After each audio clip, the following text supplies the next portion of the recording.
प्रणाम दोस्तों। सोहर का एक उठान गीत लाए हैं। आप लोग को अच्छा लगे तो लाइक कमेंट सब्सक्राइब कर देना। लल्ला भाई कोठरिया में शोर मची गईले सहरिया में, शोर मची गईले सहरिया में। लल्ला भाईले कोठरिया में शोर मची गईले सहरिया में, शोर मची गईले सहरिया में।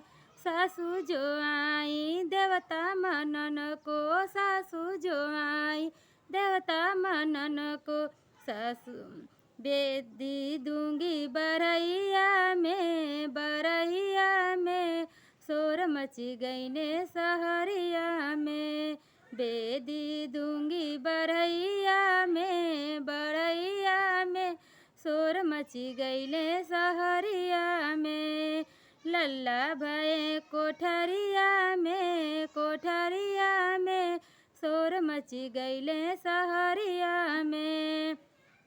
जठनी जो आई लड्डू मनन को, जठनी जो आई लड्डू बनन को। चुनरी देबो बरैया में शोर मची गईले सहरिया में। चुनरी देबो बरैया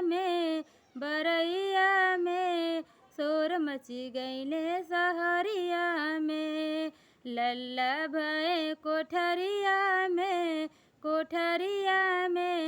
शोर मची गईले सहरिया में, शोर मची गईले सहरिया में।